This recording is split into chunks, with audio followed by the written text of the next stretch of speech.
Hi guys, welcome back to my YouTube channel. आज की video में आपको बताने वाली हूँ कि जो हम नहीं चाहते वही क्यों मैनिफेस्ट हो जाता है अपनी लाइफ में। तो चलिए जानते हैं, आज का वीडियो को स्टार्ट करते हैं एंड जानते हैं कि क्या एक्चुअली रीजन है। तो अब्राहम ये बताती है कि हमारे लाइफ में दो पार्ट होते हैं किसी भी चीज़ के लिए जो हम मैनिफेस्ट करना चाहते हैं। उसके दो ही पॉइंट होते हैं, एक होता है वांटेड, एक होता है अनवांटेड। एंड जो दो ही चीज़ होती है, एक होती है नेगेटिव एंड एक होती है पॉजिटिव थिंग। इसके अलावा और कुछ होता नहीं है। रेजिस्टेंस एंड अबंडेंस, अलाइनमेंट, यही चीज़ें होती है। एंड लॉ ऑफ अट्रैक्शन में लोग सबसे ज़्यादा ये बोलते हैं कि जो हम चाहते हैं उसके बारे में सबसे ज़्यादा बात करो, सबसे ज़्यादा सोचो एंड वो चीज़ मैनिफेस्ट हो जाएंगी। एंड हम सबसे ज़्यादा वही चीज़ सोचते भी रहते हैं, बट स्टिल हमारे लाइफ में वही चीज़ें मैनिफेस्ट होती है जो हम नहीं चाहते। तो इसका रीज़न क्या है? इसका रीज़न यही बताते हैं अब्राहम हिक्स कि हम जो चाहते हैं हम वो बात तो करते हैं, लेकिन कहीं ना कहीं हमारी जो फ्रीक्वेंसी है वो उसके लैक के ऊपर होती है।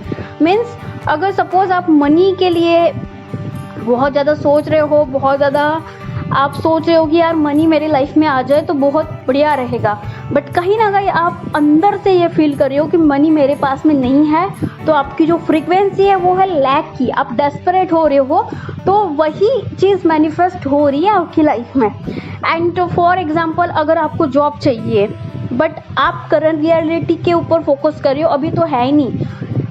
अफर्मेशन ये करिए कि जॉब मुझे मिल गई है, thank you so much universe, आपका बहुत बहुत शुक्रिया मुझे जॉब दिलाने के लिए। बट कहीं ना कहीं आप ना लैक फील कर रहे हो अंदर से, अभी तक तो मुझे मिली नहीं है।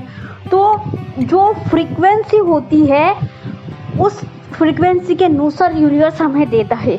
नॉट कि हम जो बोलते हैं उस चीज़ के ऊपर वर्क करता है हमारा सबकॉन्शियस माइंड, बट बोलने से भी ज़्यादा इम्पैक्ट पड़ता है हमारी फ्रीक्वेंसी के ऊपर। यूनिवर्स कभी भी नहीं बोलता कि आप बोल के बोलो या फिर आप लिख के भी बोलो, डजंट मैटर, बट सिर्फ फ़र्क ये पड़ता है कि आपकी फ्रीक्वेंसी कहाँ जा रही है, वांटेड के ऊपर या फिर लैक के ऊपर। आप चाहते तो हो कि मुझे बहुत अच्छी जॉब मिल जाए, मेरे पास बहुत अच्छा मनी आ जाए, या फिर कोई भी स्पेसिफिक पर्सन, अगर सपोज कोई स्पेसिफिक पर्सन आप चाहते हो कि अपनी लाइफ में आ जाए, बट आप कहीं ना कहीं लैक के ऊपर फोकस कर रहे हो कि यार करंट रियलिटी तो ये है कि उन्होंने मुझे ब्लॉक किया है या फिर वो नहीं आ रहा है, तो आपका जो फ्रीक्वेंसी होती है वही चीज़ हमारी मैनिफेस्ट हो जाती है। तो अब्राहम हमेशा ये बोलते हैं कि आपके वर्ड्स मैटर नहीं करते, मैटर ये करता है कि एक्चुअली आप हो कौन, आप किस स्टेज में हो मीन्स आप क्या हो, means what is your frequency right now.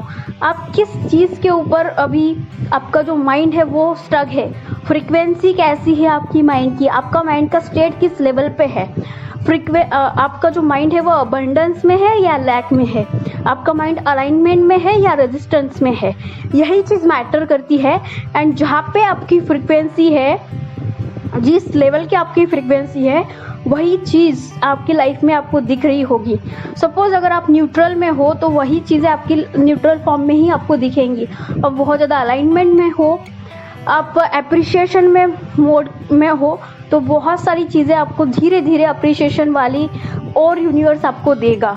So doesn't matter कि आप क्या बोल रहे हो और क्या आपको चाहिए, फ्रीक्वेंसी मैटर करती है। ऑफ कोर्स वर्ड्स मैटर करते हैं, बट उससे भी कहीं ज़्यादा फ्रीक्वेंसी सबसे ज़्यादा मैटर करती है गाइस। सो और एक चीज़ अभी मैं एक एग्जांपल देना चाहती हूँ।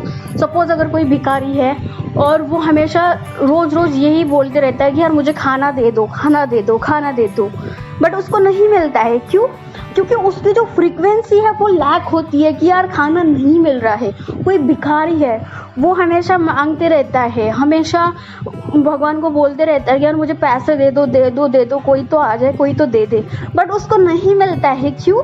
क्योंकि उसकी जो फ्रीक्वेंसी है वो लैक की है, वो लैक में है, वो उसको लग रहा है यार बहुत कम है मेरे पास, कुछ तो है ही नहीं। तो इसके कारण उसको कभी भी भिखारी को इतना इनफ नहीं मिलता है या फिर वो ऊपर नहीं आ पाता है। यही रीज़न होता है फ्रीक्वेंसी का, और यही डिफरेंस है। I hope you got some clarity. So आज से हमारे फ्रीक्वेंसी के ऊपर हमें ध्यान देना है कि हम हमारी जो वाइब्रेशन है उसको किस तरह से रेज कर सके एंड अपनी वाइब्रेशन के ऊपर काम करना है। So I hope you got some clarity. Till the time let's play with the